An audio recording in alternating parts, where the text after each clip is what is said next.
Okay, so let's do part two of this video. Part two will be the deer spinning and putting the deer hair work on.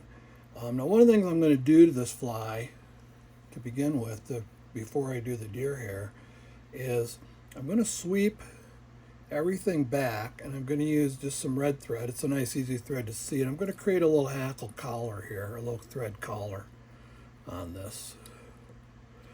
And I'll cut this out at the end and I'll allow this hackle to kind of come back into the, let it spring back up. But what this does is it gets it out of the way for me. So let's come in here, do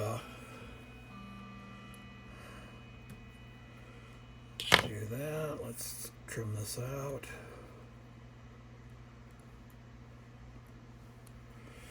Okay, so now I've got all my feathers and my tail out of the way, and I'm prepared to do the deer collar. So I'm going to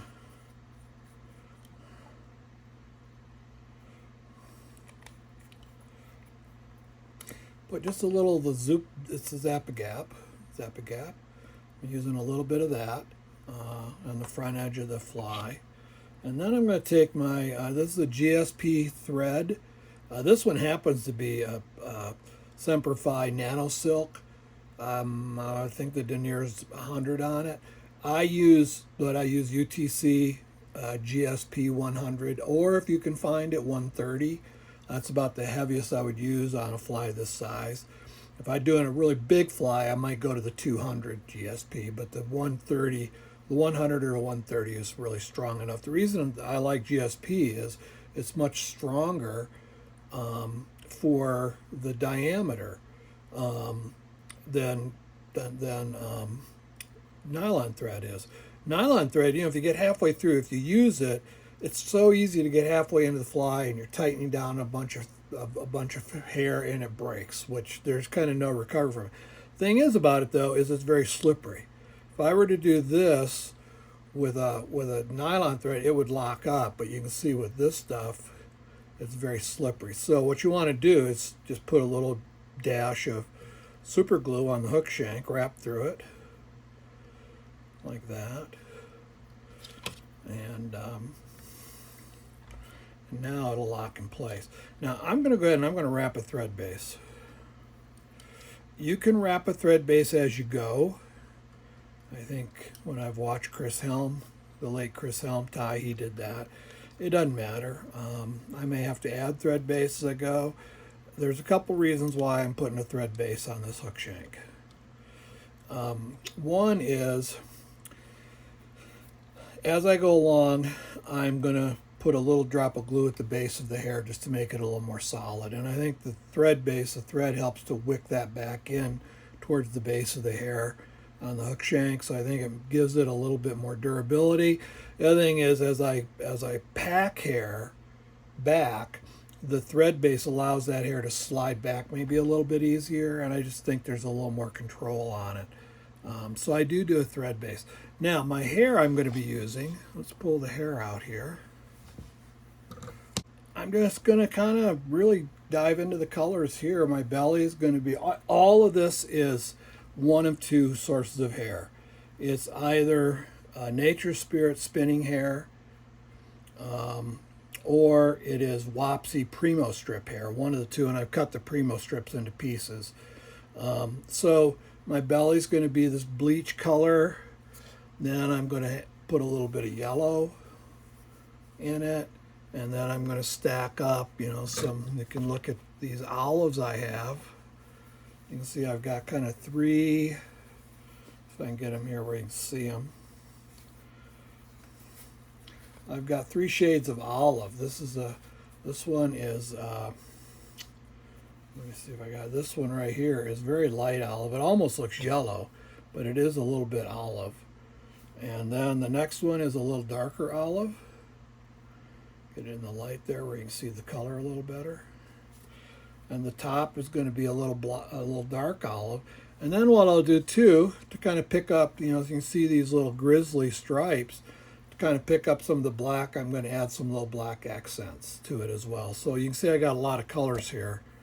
So let's go ahead and let's get started. And I'll show you the techniques for the deer hair. I'm going to take a little bunch here. That's about the size I'm taking. It's maybe a little smaller than a pencil. I'm going to use my comb, and I'm going to comb out the underfur. Deer hair has both the hair, but it also has this underfur in it. And the underfur will soak up water. And so, if you want your fly to float, be a little more floatable, if you comb out the underfur, that'll happen. Then I'm going to take my big stacker here, put it off to the side, put my hair in it,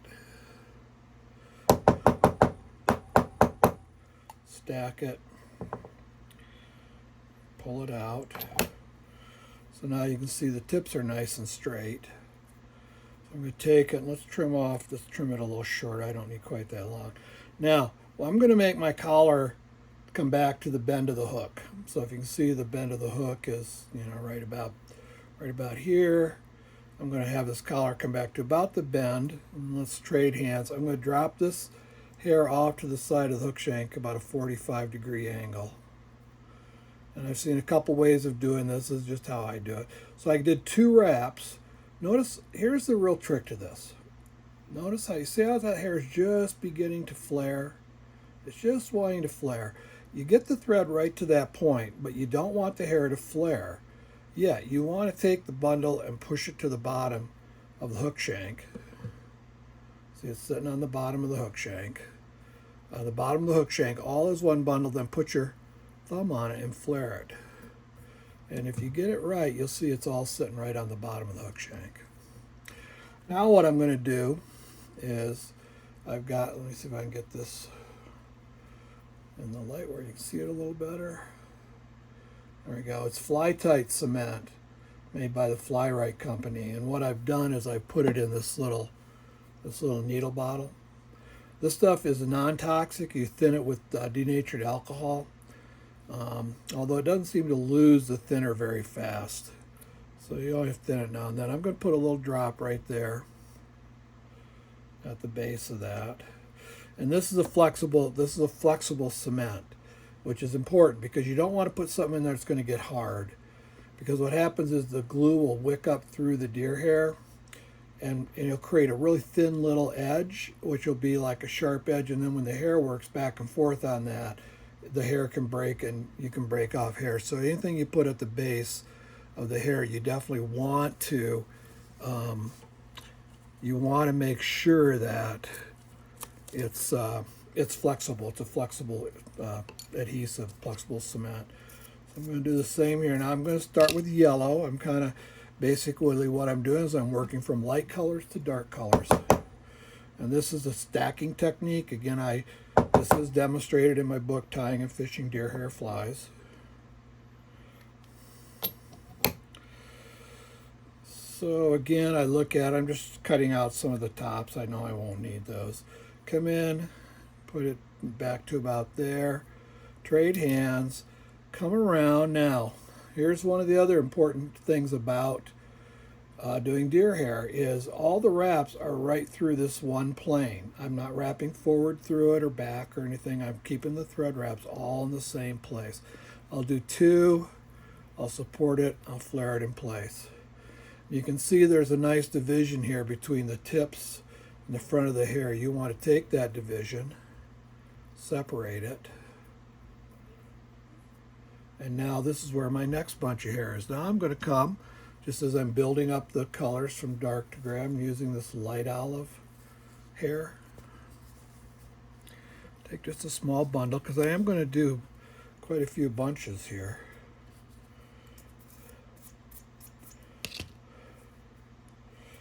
And again, I combed it out, I'm going to stack it.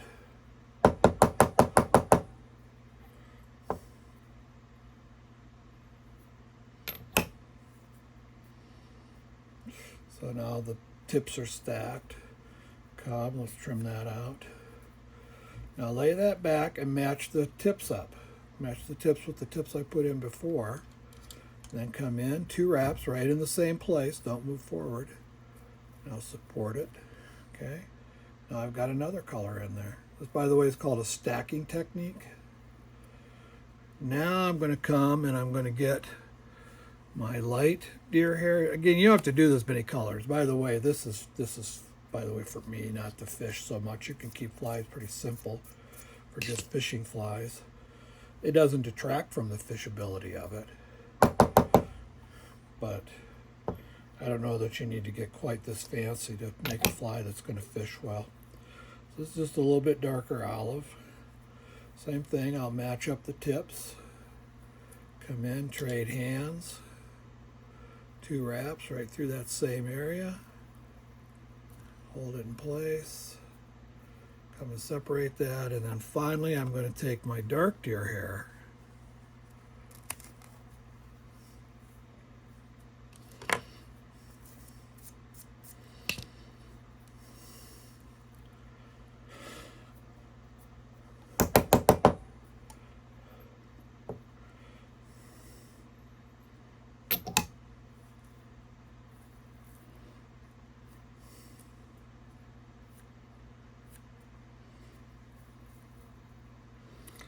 Lay the tips in there,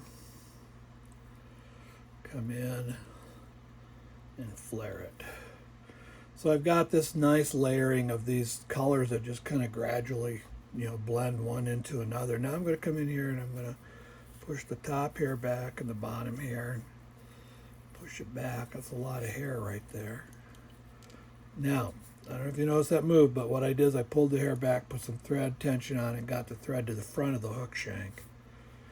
You don't want to pull a loose wrap of thread through because it can capture hair and then you get folded over hair in the bottom. Sometimes you get that anyway, but now I'm going to put a couple little half hitches in here. And then I'm going to come in with my packing tool, cut a bunch of hair, comb out the under fur. Now what I do is I put it in my fingers like this, roll my hand over, I trim top and bottom, get the tips out so that I have hair like that looks like that. I'm going to come in here, thread wraps are a little bit forward, 1, 2, 3. The third wrap will be the wrap that pulls it to the bottom. Put my thumb on it and flare it in place. Add a little glue.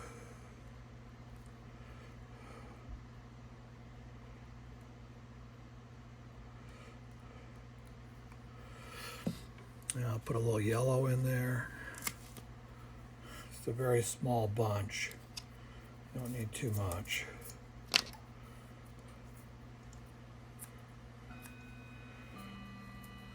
Lay it right on top, come back through right where my thread wraps were, 2 wraps, hold it in place and flare it. Now I'll come in and I will do my little bit darker olive, very small bunch.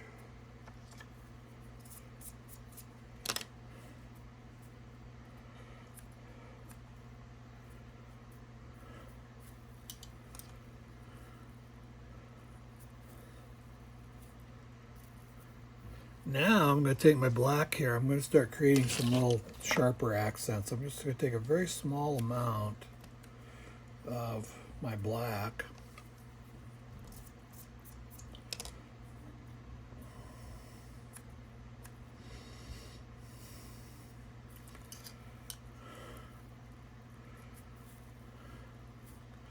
Now, if I were to leave that there, it would be a black spot when I trimmed it. But what I want to do is I want to make that a black ring. So I'm going to separate it out like that. And then I'm going to take my dark olive and I'm going to put some dark olive right in the center of that. And that'll end up being a little black ring that goes around the dark olive. So I'll add a nice little, color pattern to the fly.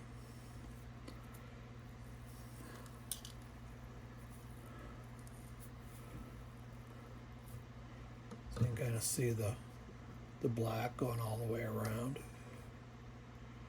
Okay.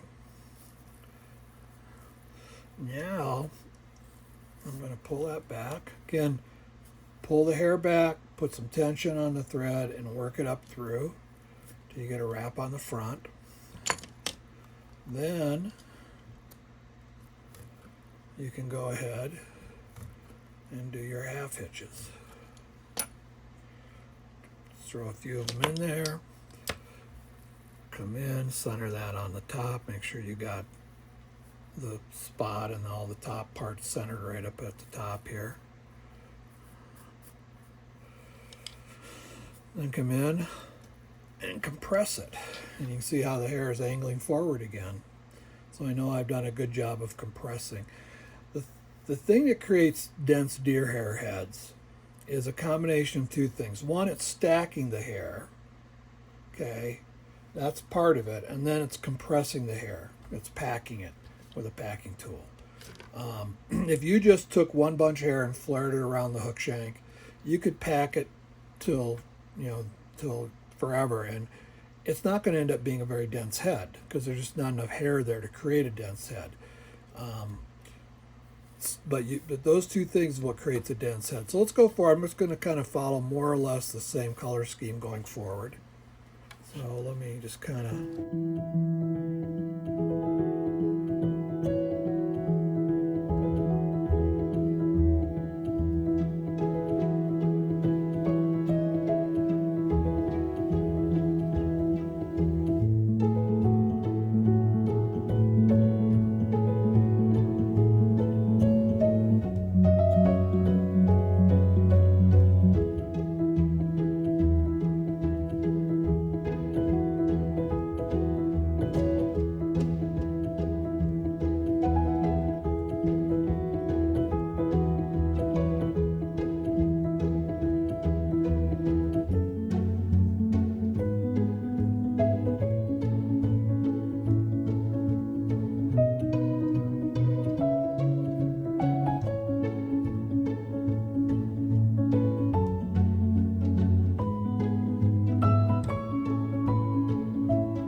tried to, there's just no recovery. Your thread breaks, you might as well start the deer hair head over again because there really is no recovery. I've tried different things, and then as soon as I try to fish it, the fly starts to come apart almost immediately. There's my black. Let me go get my dark olive here.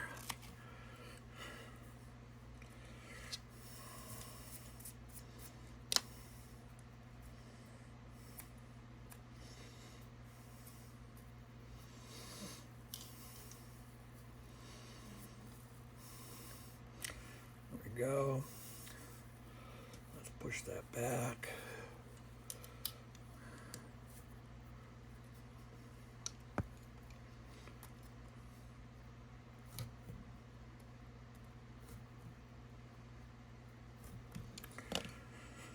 Okay, let's come and pack this. Okay, so let's see if I can pull this back where you can see it. I don't know if I can. Yeah, I don't know if I'm going to be able to have you guys see it, but there's the eye. You can see, if I can get a little better shot in the camera. There we go. You can see the space right there.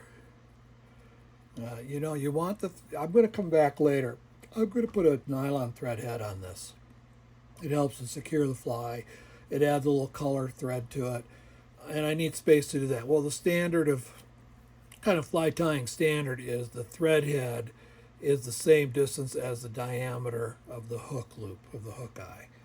And I've just about got that on this. I think that's a pretty good amount. This, however, is the point where you have to kind of judge a little bit. Do we need to add just a little bit more hair to fill up space? Tell you what I'm going to do. I'm going to demo doing that. Let's say this is too much. It is almost too much. Let me pack it again, see if I can. Yeah, it's close. That's actually, now that's a little bigger than I want my thread head. So what I'm going to do, it's kind of a delicate little thing. You got it involves thread, good thread control. I'm going to come in here. I'm going to take my white. And what I've got to do is I've got to come and I've got to work down in there and catch that hook eye with my thread. And then catch it again. And then catch it again. Now roll this to the bottom. I don't know if you can see that, but it's rolled to the bottom of the hook shank. Okay. Put my thumb there, support it, and flare it in place. Then I'm going to add a little glue here. Now, I'm not going to go repeat all those patterns. I just need a little bit of hair there. So normally what I'll do is I'll just come to my darkest top color, not black, but this dark olive. And I'll just snip a little bunch. There's not very much. I don't need a lot. Comb out the under fur. And now I can come in here, come up and grab it. And again, you gotta be real careful. You gotta make sure your thread comes in there and catches the hook shank.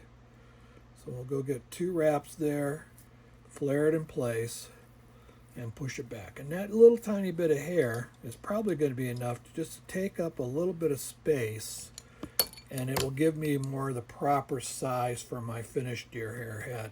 So that's a good little technique at the end that you need to have with these if you want really, you want to have it nice and proportioned, and where you have a nice proportioned thread head at the end. And now let's go ahead and let's compress that. Yeah, and I've got, it may be a touch small now, perhaps, I don't know. Let me compress it a little more. But it's definitely, I got space there for a thread head. So now what I do, if you recall, I started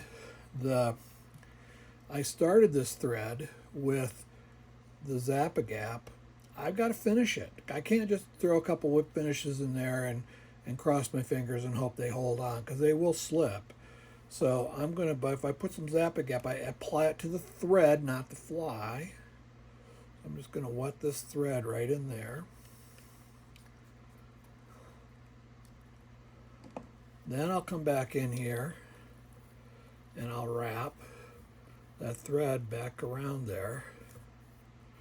And then I'm going to come and sitting on top of that glued thread, I'm going to throw a few half hitches.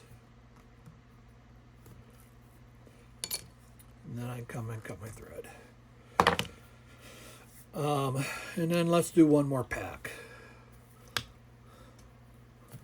Now that I've got the thread glued, yeah. And that's going to be a good space. I'll be able to put a nice little thread head on this fly. Now what I'm going to do is I'm going to kind of look it over. This one looks pretty good. I don't see any folded over hair. I kind of comb my way through it. The other thing I do is I look at the top of it in here and I say, well, are all my spots lined up?